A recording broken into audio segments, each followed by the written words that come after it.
Antarctica, the world's greatest freezer, is melting. Trillions of gallons are draining into the oceans.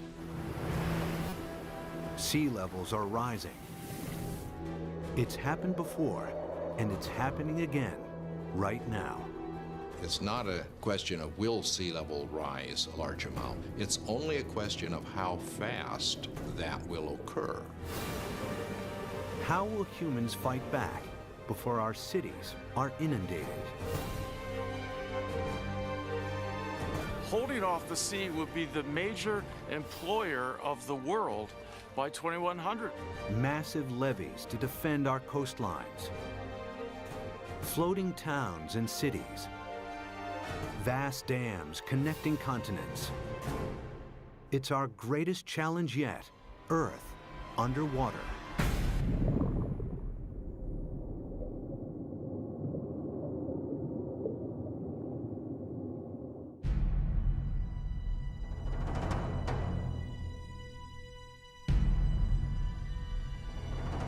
This is New York in the 24th century.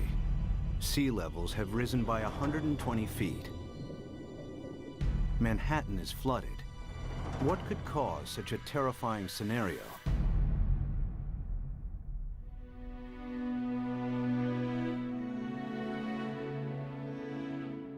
The answer lies here, in Antarctica, where vast amounts of frozen water are locked up in ice.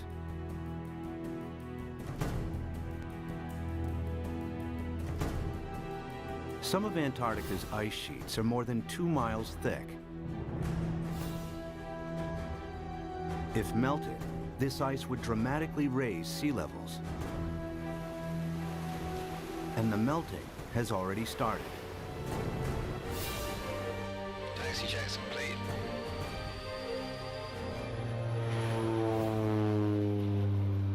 Scientists want to know how much frozen water the continent actually holds, and how much global sea levels will rise if it all melted.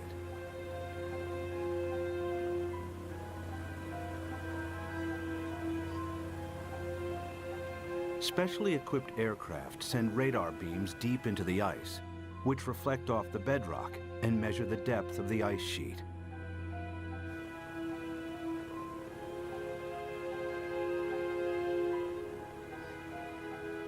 After hundreds of flights, they calculate that Antarctica contains over 90% of the world's ice. Together with Greenland, it's enough to raise global sea levels by an astonishing 230 feet.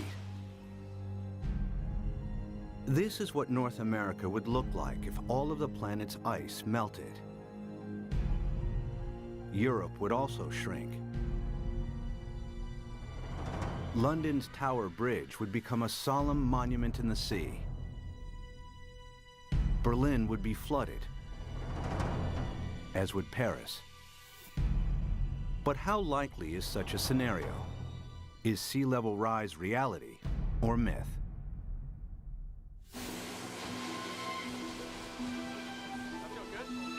Professor Peter Ward is a paleontologist and astrobiologist.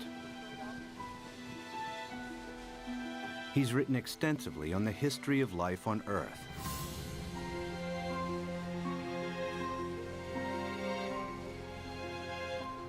Today, Ward wants to know what would happen to our planet if sea levels rise foot by foot. Somebody give me a zip here. The journey begins in the Florida Keys, a chain of islands south of Miami.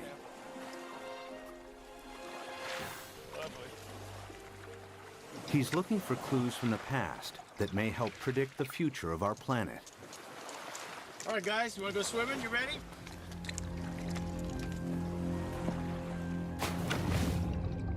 Just a few feet below sea level are banks of coral that have been at this location for over 4,000 years.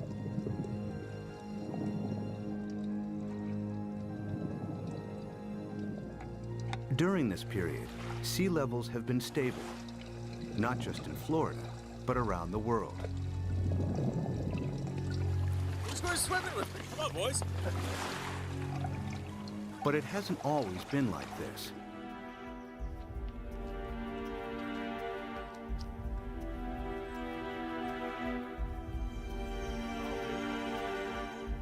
A few hundred yards from shore, Peter visits an abandoned quarry that reveals startling evidence from the past.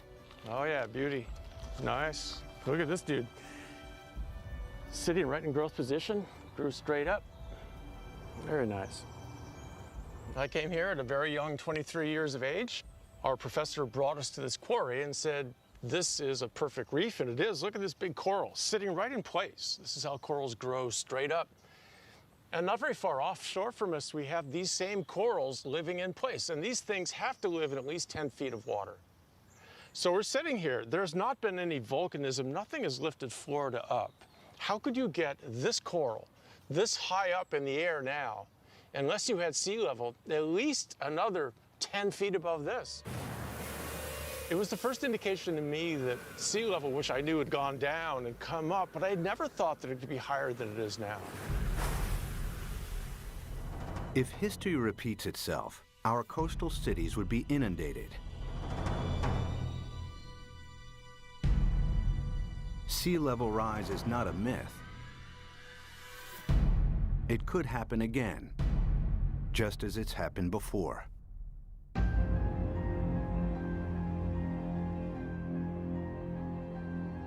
The beginning of the most recent ice age was 70,000 years ago. The ice sheets expanded, the planet's land mass grew, and sea levels fell. Then temperatures rose again. The ice receded. Sea levels climbed and eventually settled at today's coastlines. But global temperatures are on the rise again. This time from humans burning huge amounts of fossil fuels. They produce CO2 and other greenhouse gases that heat up our atmosphere. Whenever global temperatures rise, sea levels follow. We have emitted so much carbon dioxide that the amount of carbon dioxide in our atmosphere has increased by about 1/3 in the last 100 years, and it is now higher than any time since at least 1 million years.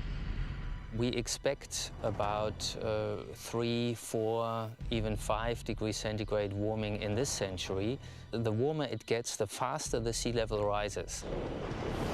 That means sea level rise will get faster and faster as we heat up the planet more.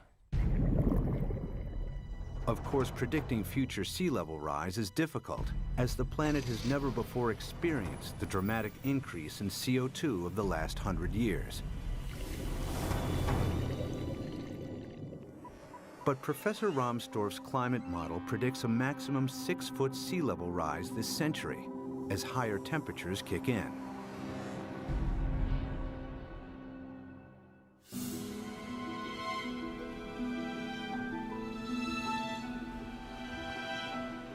One city that would face inundation this century is Miami, Florida. Just a few feet above sea level, it has virtually no defenses against a rising ocean.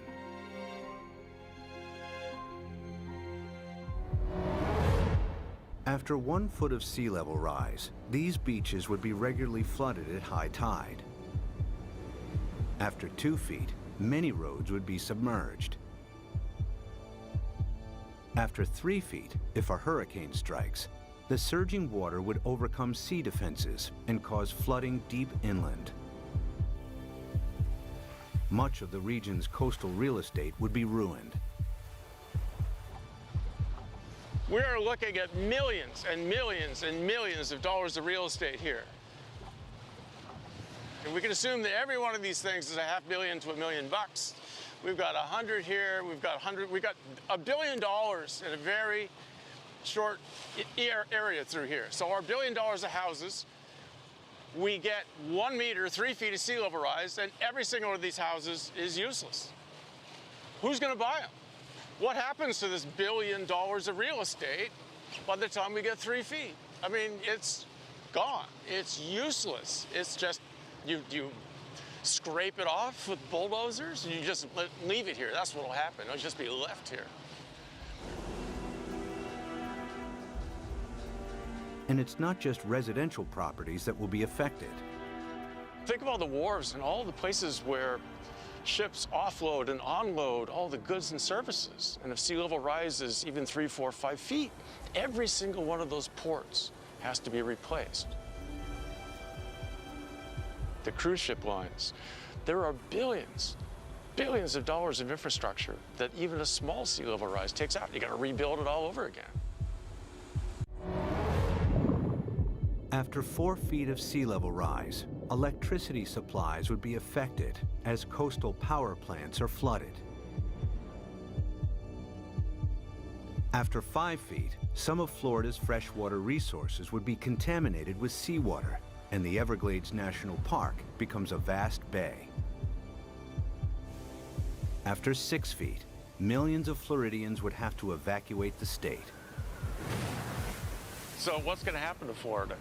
By 2100, we'll be at least 4 to 6 feet higher. So this tide, which is not a high tide, will be about here, up to here. There's no way that we can keep the sea back as it rises. Miami-Dade County will be severely diminished.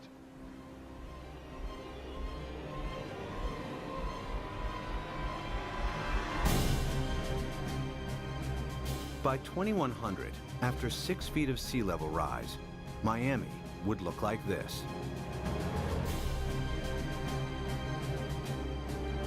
There's no way to prepare for this.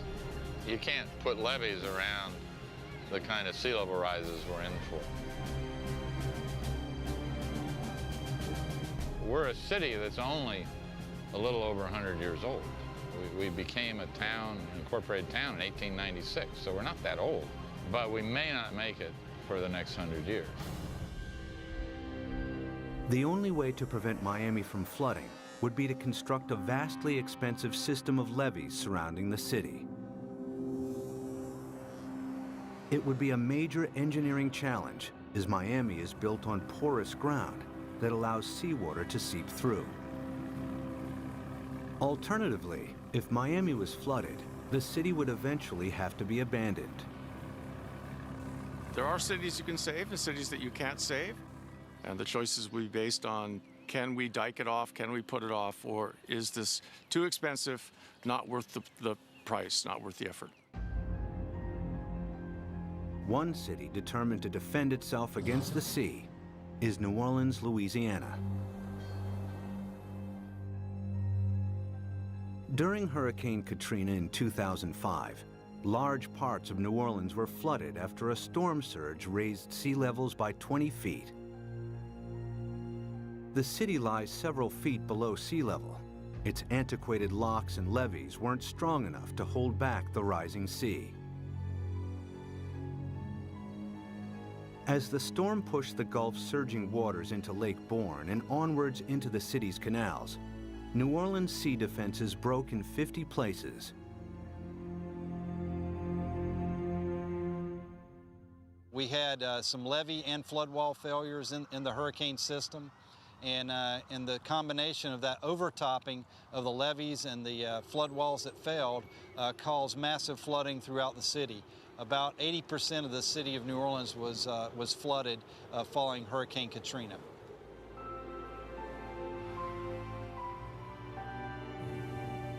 It took weeks before the floodwaters were pumped out and residents were able to return. Among them were Victory Wallace Taylor and her son Peter, who returned home to a badly damaged house. The flood was very bad. They wouldn't let us come and see about our house. It damaged my heart a little bit because I'm afraid for the flood. Like if the flood come in again, I don't know what to do because I think I might panic this time. I don't know. It is a hard pill to swallow, you see.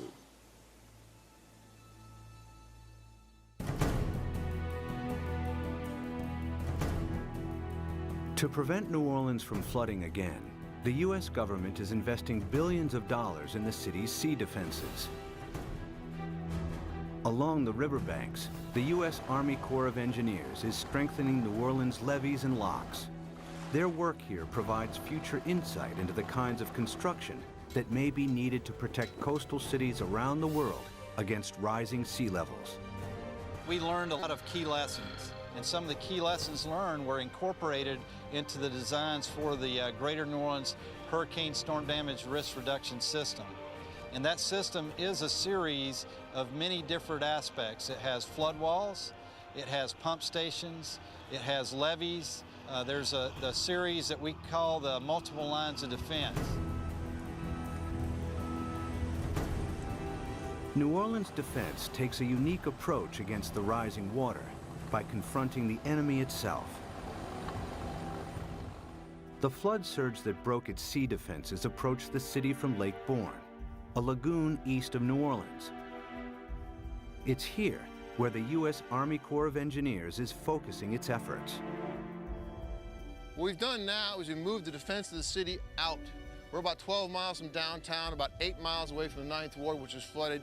What we've done is we moved the protection from downtown, the heart of the city, left it in there, improved it. We've moved all the way out here, 8 miles out to the edge of Lake Bourne, where we now have this brand new structure which works as a primary line of defense. New Orleans is made up of the best topsoil from the United States that came down the Mississippi River and built up down here. However, back in graduate school, the whole idea was that the better it is to grow something on, the worse it is to build on. Well, this is the topsoil of the nation down here, so it's the worst possible stuff to build in. What you see behind me is the Hawken.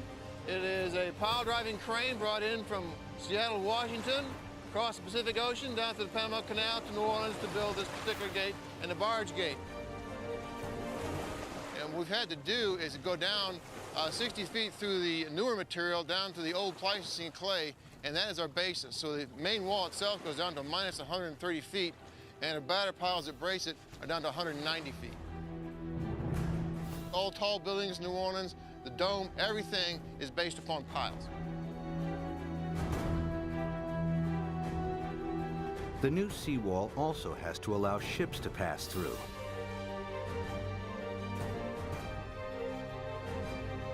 Dry cofferdams are put in place to construct barge and sector gates.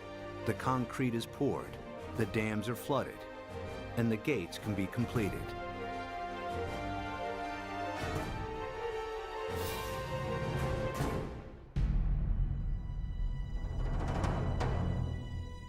New Orleans' new sea defenses are costing the taxpayer a hefty $15 billion.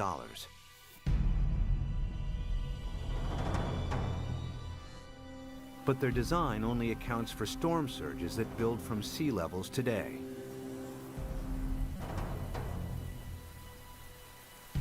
If sea levels rise by 6 feet, any storm surge would be higher as well, and the city's sea defenses would have to be heightened at an even greater cost. Not every country can afford to spend billions on sea defenses. In Bangladesh, many of its 150 million inhabitants live at or just above sea level. Merely 3 feet of sea level rise will have a devastating effect on the country's population. Turns out the area of the world that would be most vulnerable to sea level rise would be Asia. The rice-growing river deltas in Asia that are very close to sea level. Even a modest 3-foot rise would put half the rice land in Bangladesh underwater. Bangladesh has over 100 to 120 million people, and that number is rising fast. A great deal of its land just simply gets covered by water. And again, once you have salt water coming up, it's not just the land that's covered, it's the intrusion of salt. Even a 3-foot sea level rise wipes out half its rice crop. Their population's going up 1/3, and their land is being shrunk by 1/3. You know, you do the math. It's a catastrophe coming at us. Much of Bangladesh is a vast muddy delta that can't be defended. 6 feet of sea level rise spells disaster. It would displace millions, probably at least a few tens of millions of people.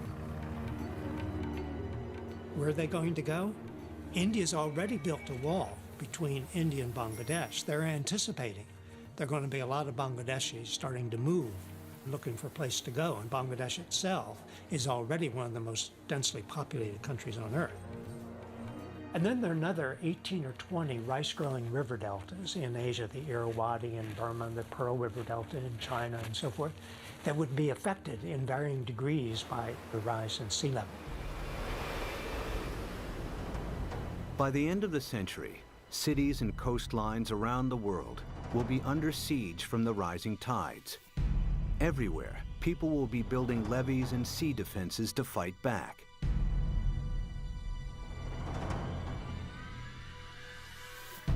But sea level rise won't stop at 6 feet.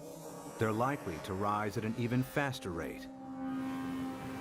As the predicted melt of Greenland and Antarctica accelerates, exposed cities may not have time to build new sea defenses.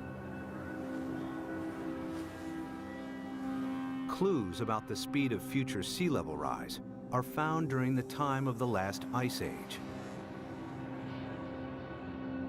As global temperatures rose, the planet's ice sheets melted into the sea. Sea levels increased by a staggering 390 feet until they settled at today's levels. How fast did this happen? The answer may help predict how quickly sea levels could rise in the next century, and how much time we have to defend our coasts. Professor Rick Mortlock is one of the world's leading experts on past sea level rise. He and his team collect fossilized coral from the seabed. In the lab, they analyze and compare the exact depth and age of each sample. A clear picture emerges of how fast sea levels rose thousands of years ago. We have 2 pieces of fossil coral that was recovered from drill cores off of Barbados. So by dating these samples and knowing the depth at which they were retrieved, we can use that information to create a point-by-point reconstruction of sea level for the last 20,000 years. There's one particular sea level rise of interest. We call it Meltwater Pulse 1A. During that period of time, we believe sea level rose about 20 meters in 500 years, or about 4 to 5 meters per 100 years. If the same happens again, it would translate to as much as 16 feet of additional sea level rise in the next century. Factor in today's affairs, and the rise may be even faster. If we don't get emissions under control, the rate of sea level rise will keep accelerating. And so in the next century, it's not only that we get the additional 5 to 7 feet that we got the last century, that's going to happen, but we add on to that. So now we're looking by 2200, probably at least 15 feet above, and probably 20. By 2100, the cities will know that they are doomed. The coastal cities, anyway. If the oceans rose with accelerating speed, the planet's most exposed cities may not have time to build adequate sea defenses. Sea levels would rise by 16 feet per century. New Orleans could flood, followed by Miami. Miami's the worst off, and New Orleans, those are 2 cities that will have to be abandoned, I imagine. As southern Florida is lost to the sea, other coastal regions will also struggle to hold back the tides. Among them is the San Francisco Bay Area, with its 7.5 million people. The San Francisco Bay Area is particularly vulnerable to sea level rise because of our history. Although the bay is big, it's very shallow. 2/3 of it was less than 12 feet deep. So lots of it was filled and reclaimed. We're standing here on reclaimed land, and all of downtown San Francisco, the financial district, is on reclaimed land. we've already seen 7 inches of sea level rise in the bay over the past century. We know this because the longest continuously operating tide gauge in America is at the Golden Gate. So we have 154 years of data. We're just now beginning to realize with accelerated sea level rise, we're going to have to prepare and have a new plan for how we deal with it in the Bay Area. If sea levels rose by an additional 16 feet per century, hundreds of thousands of people would lose their homes in the Bay Area.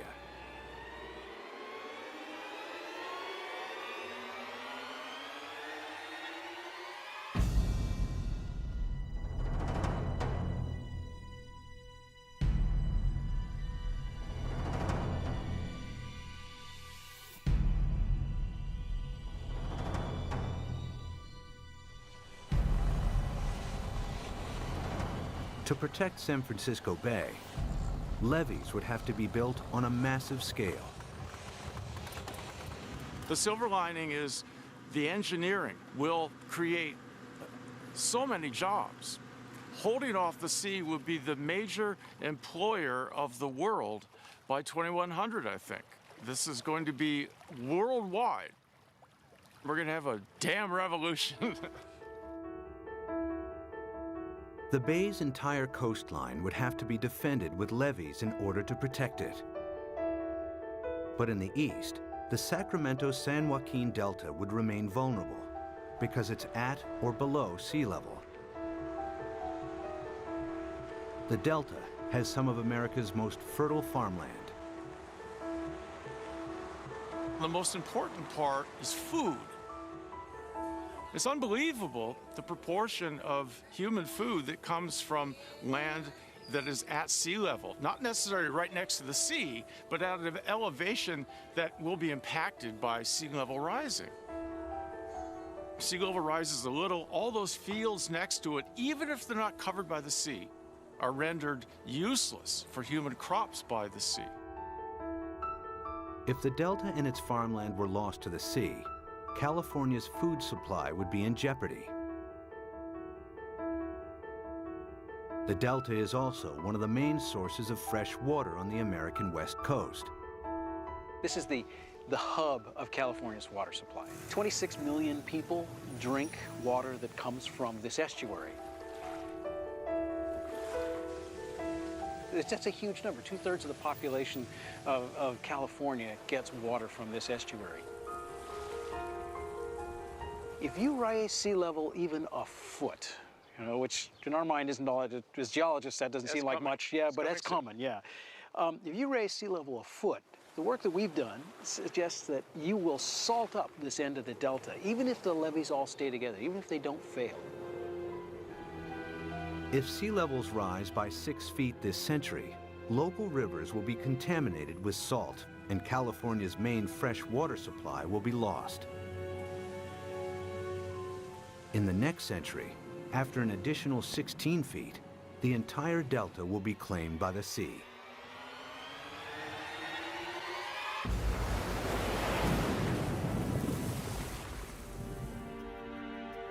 But there may be a way to defend both the Delta and San Francisco Bay. San Francisco is among the best, easiest to save. The most radical solution would be putting a big dam right across the bay under the Golden Gate Bridge. On the ocean side, the sea is about 130 feet deep. Building a dam would be controversial and would turn the bay into a freshwater lagoon. But at a time of intense sea level rise, some may consider this the best option.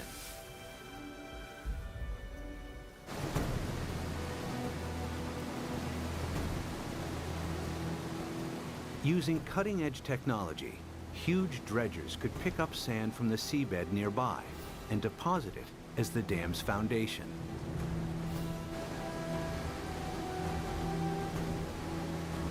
The dam's shallow incline would ensure maximum stability against earthquakes, breaking the power of the ocean waves with ease.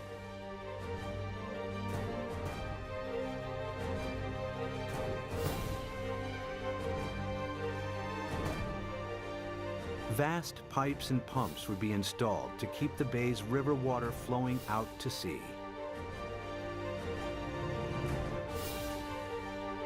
The Golden Gate Dam would cost $2.5 billion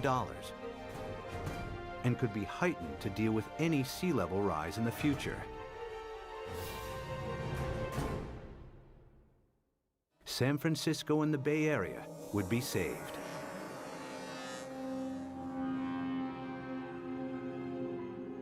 One region that may benefit from the U.S.'s sea defenses is the Mediterranean.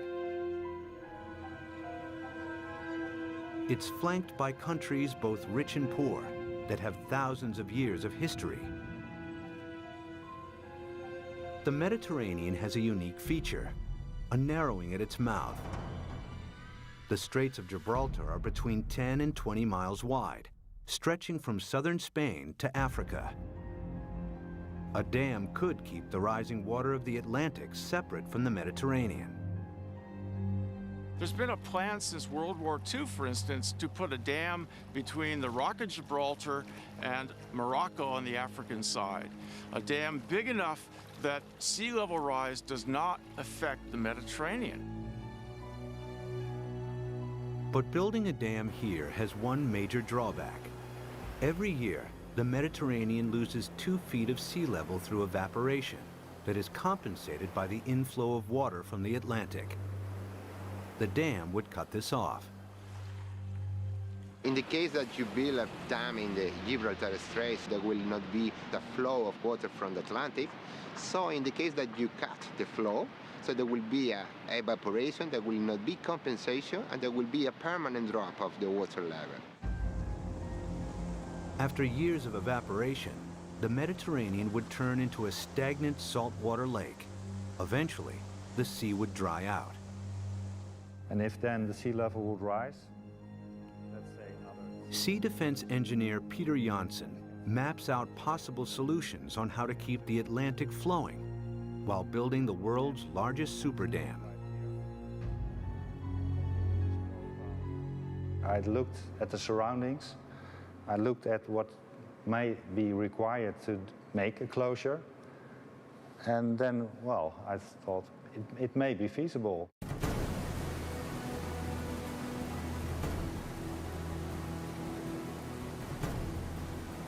One of Janssen's solutions is to use the same building techniques applied to the Golden Gates. The dam would be 20 miles long and tower 1,250 feet above the seabed, the same height as the Empire State Building. Another solution is to keep the natural flow of the Gibraltar Straits. Huge amounts of Atlantic surface water will flow into the Mediterranean. At a much lower depth, some of the Med's saltier water will be pumped back out again, keeping the sea's salt and sea levels stable. The world's greatest super dam would cost $275 billion. The total cost related to what may be the impact for all the cities around the Mediterranean, it seems acceptable. It may be a solution. The Gibraltar Dam would be the world's largest man-made structure, using enough rock to build 1,000 Great Pyramids. Although the dam would cut off the migration of marine life between the Med and the Atlantic, it would save the entire Mediterranean coastline from flooding. It's certainly technologically possible. The old cradle of civilization becomes really the center of civilization. They would be the last coastal cities never affected by sea level rising.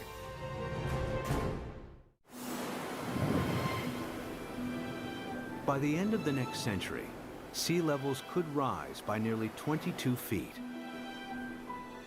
Some cities may be saved through the construction of super dams. Others that can't be defended are lost to the sea. Exposed countries too poor to build defenses are flooded. Around the world, hundreds of millions are displaced. It's likely that by the 23rd century, the ice sheets will melt at an even faster rate, and that the oceans will rise with increasing speed. The planet's growing population and a continuing hunger for cheap energy could make it worse. The problem that I see again is the number of people. Every new person is going to want housing. Every new person is going to need food, obviously, and want transportation. Let's say that all of us cut our gas emissions. So 6.5 billion of us cut down by a third all our usage, and then we raise the population by a third. All those new people are just adding back to what we've cut away. Some scientists believe that our CO2 levels could quadruple over the next centuries.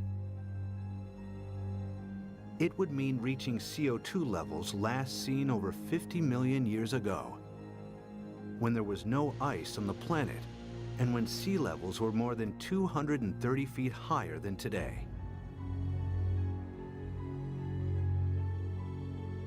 In the worst case, if we are so foolish as to burn all the fossil fuels so that carbon dioxide increases to more than 1,000 parts per million, then there's no question we will melt all the ice on the planet, which would mean a 75-meter or almost 250-foot rise in sea level.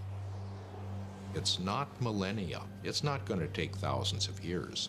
The forcing of humans is so large that it will do the whole job within a timescale of centuries, I believe. This is the worst-case scenario. CO2 levels triple, global temperatures dramatically increase, and the Antarctic rapidly melts.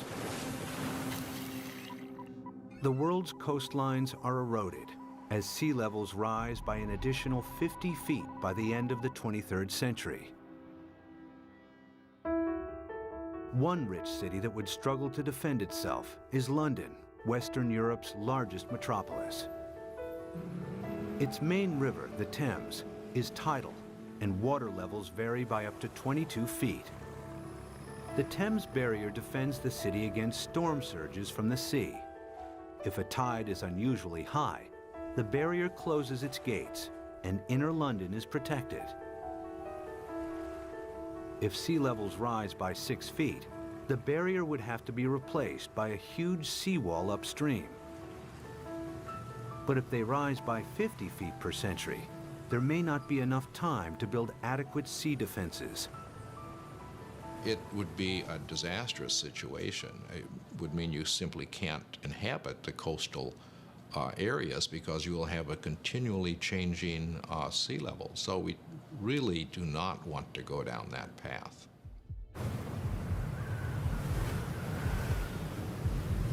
If CO2 continues to increase at a growing rate, 50 feet of sea level rise per century is a distinct possibility. The swiftly rising oceans would bypass any new seawalls. London and large parts of England would be flooded within a few centuries.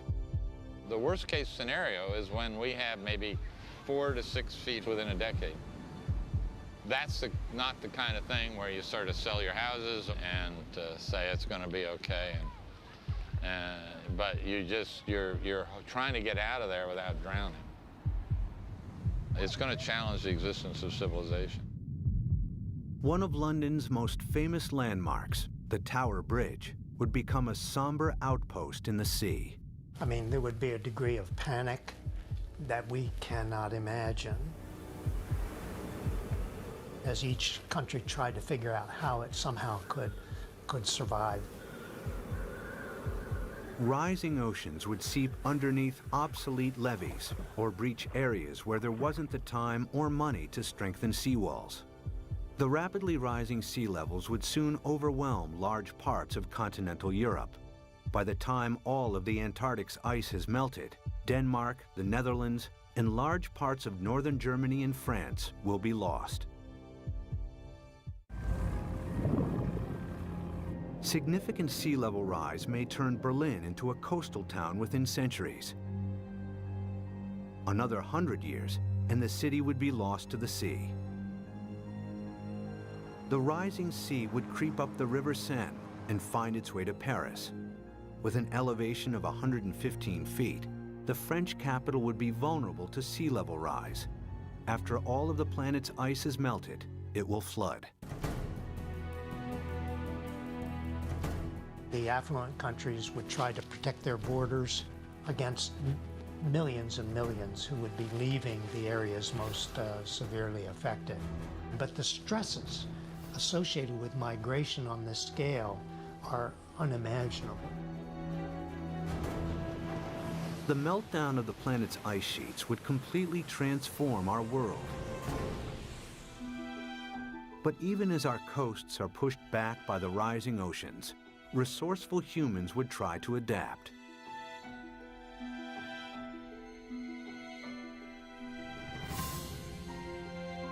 There are already plans to rescue New York.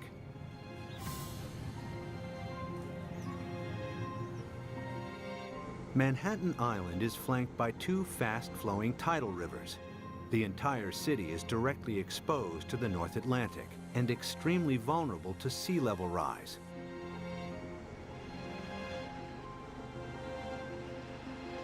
Professor Malcolm Bowman is an oceanographer and expert on the effects of sea level rise in New York. If the worst case scenario, the rapid meltdown of the ice sheet on Greenland, the West Antarctic ice sheet, were to happen extremely rapidly, the future of New York City is in peril. So the city has two options. One, either build massive defenses, or two, start evacuating the city and its population to higher ground. The flooding of New York's underground installations would only be the first in a series of catastrophic events. After the first 6 feet of sea level rise, parts of lower Manhattan would be submerged. If sea levels rise by 50 feet, the water would move into Times Square. Behind me is the Manhattan Bridge, with sea levels rising 250 feet. That bridge would have seawater lapping around the roadway. New York City as we know it would not exist. But there is a way that New York might adapt even to extreme sea level rise. The idea is to build on water. Here in the Netherlands are several communities of floating houses. Koen Olthaus is a visionary architect who believes these houses are the beginning of a new trend in design and construction. So what you will see is that people go and design floating apartment buildings and really floating structures like 200 by 200 meters with roads on top of it and with cars on top of it and houses. Such floating cities could be built with a new lightweight material that's like a concrete sponge. The beauty about floating cities is that you don't have to protect them from nature. They just go on with nature, they live with nature. And they will just go up and down with the water.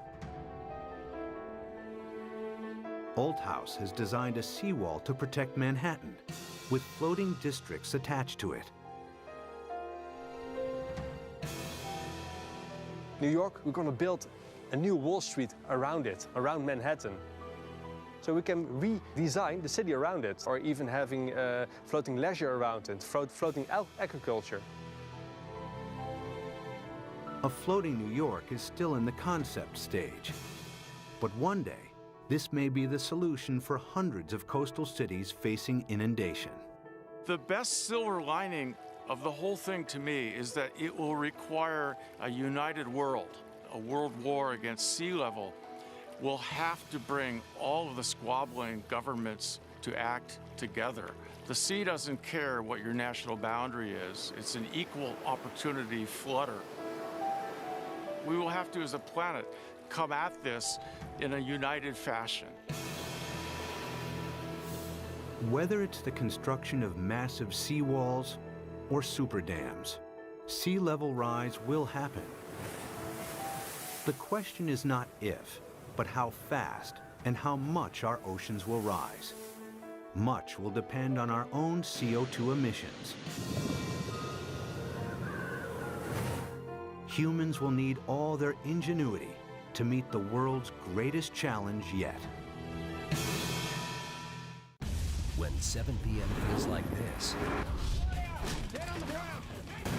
you must be watching the National Geographic Channel.